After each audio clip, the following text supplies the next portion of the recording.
Right, hello guys, and welcome back to another entry of the Forever Build series, the place where we cover absolutely perfect builds, factoring in set bonuses, stat distributions, optimal subclass makeup, weapon choices, and everything in between, making them the best versions of what they could possibly be, and thus being this way forever because the game isn't receiving any more major sandbox updates. You could be watching this build within the first week of upload, or even 3 to 4 years down the line, and it will still be just as dominant as it was the moment it was put together. And today we are continuing with the final Solar Titan bonk build that you can use until the end of time. Everything is set up perfectly for the ultimate bonk experience, so if you enjoyed today's content, be sure to leave a like and subscribe. But without further ado, let's get into it. So over time, I have posted several Solar Titan builds to the channel that all have their respective strengths. So what makes this one here the perfect send-off, or what makes it the best version of this build? So we're going to focus on that first. So number one, the sandbox remains unchanged. Because the game is not getting any more updates, it means that the build is going to be as powerful as it is until the end of time, and thankfully melee damage builds are still very potent, especially in the case of Solar Titan. Alongside nerfs to things like the Grapple Hunter that are not really meta or useful anymore, Solar Titan managed to survive and is unaffected. We also have a wide selection of artifacts to choose from now that we didn't have in the past that can be more relevant for something like a Solar Titan, because often the artifact is actually independent of the build, or it's not really needed. So now that we have more choices, it's just better in that respect, some of which are more catered towards solar synergy. And we have set bonuses now. We have a ton of new set bonuses. I've gone over them all in a previous video if you would like to check that out, but every single set bonus in the game is now earnable, a problem that Solar Titan faced in the past in the case of Smoke Jumper, with it being harder to earn after Ash and Iron had rotated out. That is no longer a problem. And there are several new set bonuses that could fit the Solar Titan build incredibly well, all of which we are going to go over in this video. And actually, before we carry on, I do just want to highlight these set bonuses first, because these are the most important part of the build by far. So we're going to go one by one which ones we are using. First of all, we are going to be using Smoke Jumper, the 2-piece for Smoke Jumper. It has the 2-piece perk Ride Together, Die Together that states when you pick up an Orb of Power, gain a brief period of rapidly decaying damage reduction. So what this does is that as soon as you collect an Orb of Power, you get a 40% damage resist that rapidly scales down to 0% after 3 or 4 seconds. And this is perfect to combine with triple heavy-handed on your gauntlets, because now every melee kill that you get is going to create an Orb of Power, and therefore you are going to be triggering Smoke Jumper literally all the time. This is a very good damage resist 2-piece that you can pair with this build. It almost feels like it was made for it. The second 2-piece that we are using is the Legacy's Oath armor from the Deepstone Crypt raid. We are using the 2-piece, and it states powered melees release an additional disorienting pulse when used to defeat a target. And just to show you what this looks like in game, the radius is actually fairly substantial. As you can see here, it does this sort of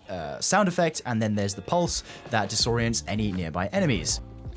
Again, listen for the crackle. There we go. The enemies are disoriented, and it lasts for around 5 seconds or so. And it's effectively a form of damage resistance, because if the enemies aren't shooting you, you are receiving less damage. So, you know, it kind of works in that way. And I think it is a very suitable build for Bonk Titan, especially because, as you can see, getting a single kill refunds my melee ability, and there is no cooldown on this set effect, so I can repeatedly trigger it, making sure everything is immobilized, can't shoot back at me. And this will apply to most enemies in the game, except bosses and champions, of course, but it's very good for crowd control. I think it fits Solar Titan very, very well. So pair both Smoke Jumper and Legacy's Oath 2 pieces together, I think you have a very solid armor set setup for Solar Titan, and we could never get this combination before the Monument of Triumph update was brought to us. Now, if you are not a raider and you cannot be bothered with solo ops, which by the way is unfortunately one of the better ways to farm Smoke Jumper armor, I'll have maybe a little more detail about that as we get into the later portions of the video. But if you hate doing solo ops, if you don't like raiding, or you don't raid usually, the alternative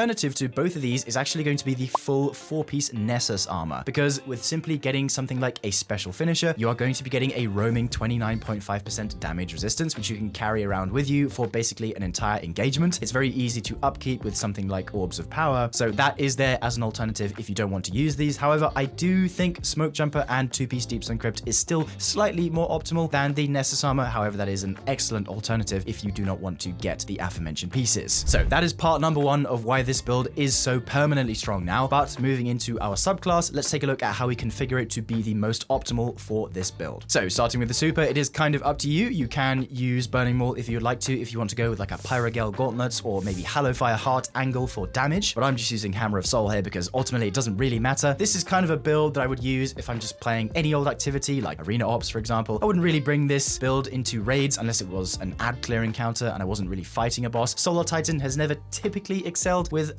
boss damage, but with the introduction of Hallowfire Heart, that has changed, so it is up to you which one you'd like to use. The option is there. Then of course we are going with the throwing hammer. This is the bonk hammer, the Salter Greppo hammer. It is a must for the build. Healing grenade is my preference in case you ever find yourself in a sticky spot. Then moving on to the aspects. The two that you want are Soul Invictus and the second one, Roaring Flame. So one at a time. Soul Invictus is going to make it so when you get kills with solar abilities, aka your hammer, it is going to spawn a sunspot. Then standing in that sunspot is going to give you various benefits. Soul Invictus is going to increase your grenade and melee regen by 100%. So if you somehow lose your hammer, you will be able to get it back faster if you stand within a sunspot. Plus, it also gives you 40% reduced super drain. And what this means is if you stand in a sunspot while Hammer of Soul is active, for example, you can actually throw 10 hammers instead of the normal 6 if you are not standing in a sunspot. It also lets you throw the hammers in super faster when you have Soul Invictus active. So it's just a very good overall non-negotiable aspect that you must have on Solar Titan. Roaring Flames, specifically for the throwing hammer or just solar melee abilities in general, is going to increase your solar ability damage or melee damage specifically by up to 200% at 3 stacks. And you get stacks by getting kills with solar abilities. So all I need to do is get 3 kills with my hammer, which is very easy to do. And then I'm going to get 3 stacks of Roaring Flames for 20 seconds. And it's at this level that my hammer is now dealing 200% or 3 times increased damage. Moving on to the fragments now. The first one that is an absolute must is Ember of Torches. This one is going to make it so powered melee attacks against combatants make you and nearby allies radiant. It does have a grenade stat penalty, but that's not the end of the world. We don't really care much about our grenade in this build. It's great quality of life because radiant is a 20% weapon damage buff, so that's always nice to have, and you're going to be triggering it literally infinitely because your hammer is never going to be lost unless you throw it off the map for some reason. Moving on, we have Ember of Eruption. The only reason I have this fragment is because it gives plus 10 melee stat, and that allows me to get up to 200 melee. And we're going to get into that in a second. Your other option for increased melee stat is going to be Ember of Combustion. This also gives plus 10 melee. You could run both if your build was severely lacking with skirmisher or brawler pieces, but I'm just taking this one because I also like to run Ember of Solace. This one states that radiant and restoration effects applied to you have increased duration, which is always good to have. Now, for the fourth fragment, while I was recording this setup, I would have said to go with Ember of Serum because this states defeating scorched targets grants melee energy and creates a fire sprite. And in the case where you might lose your hammer, it's good to have, or it used to be good to have this fragment because whenever you have a single stack of Roaring Flames, your melee now applies Scorch. As you can see, I defeated a scorched target, it creates a fire sprite, and it makes a sunspot as well. So if I throw away my hammer as if I was to lose it,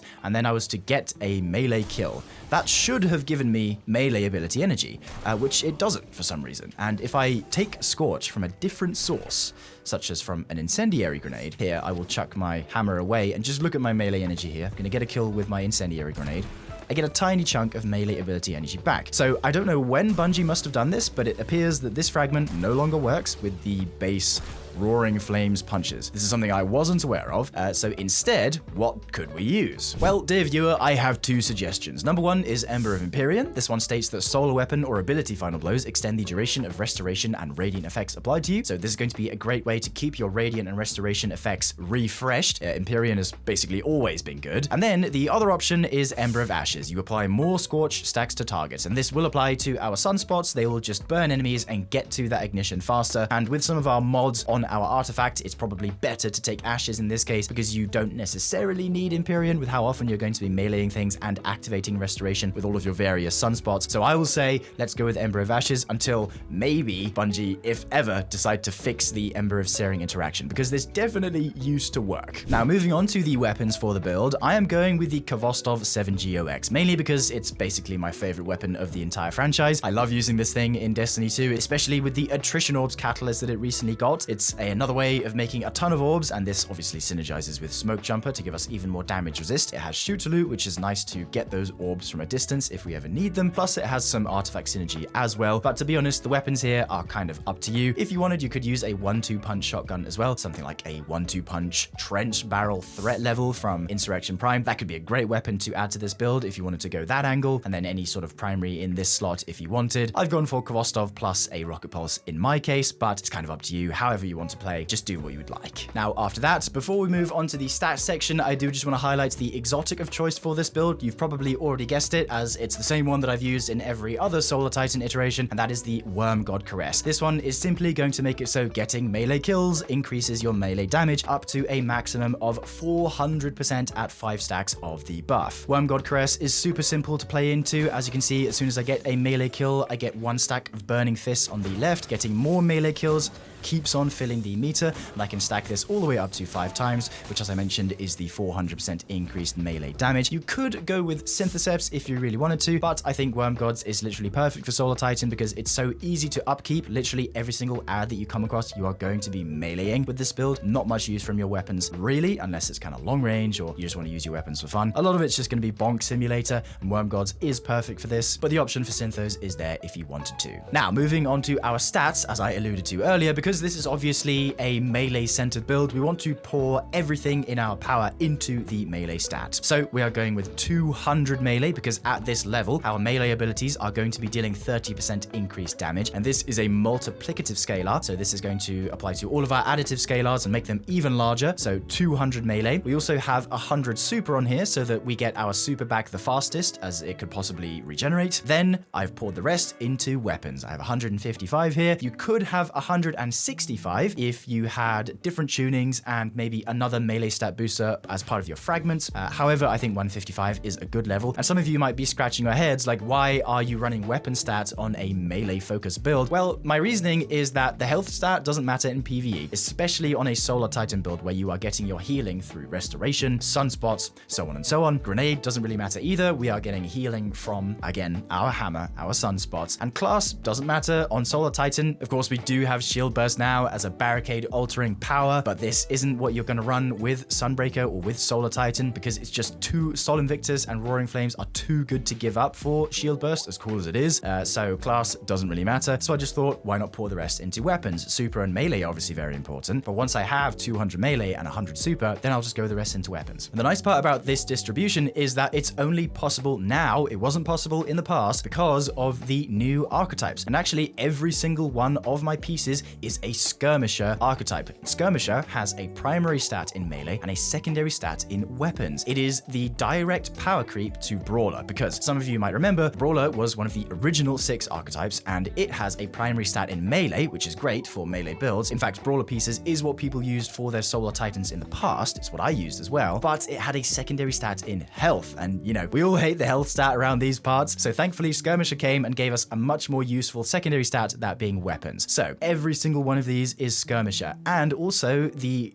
tertiary stat for these armor pieces is super. Now, going one by one, my helmet is Skirmisher with a tertiary stat in super and a tuning in weapons. My Worm God Caress is also Skirmisher with a tertiary stat in super and a tuning in melee this time. Chest piece, Skirmisher, tertiary super with a tuning in melee. Boots, Skirmisher with a tertiary in super with a tuning in weapons. And then my class item again is Skirmisher with a tertiary in super and a tuning in weapons. So this archetype is perfect for this build, and I would recommend you go out and farm these new archetypes if you can, because while your old Brawler pieces will still work if you have saved a Solar Titan build from the past, it is less optimal because you are going to have a ton of health with those if you used Brawler pieces, and now you can just get far more useful stat allocation with Skirmisher. So with all that said and done, now let's look at our artifact and see what we are taking on here. Now, I do just want to say that even though we do have a bunch of artifact choices, even with 7 artifacts to choose from, there isn't really a clear winner on what you should pair with Solar Titan because there aren't too many impactful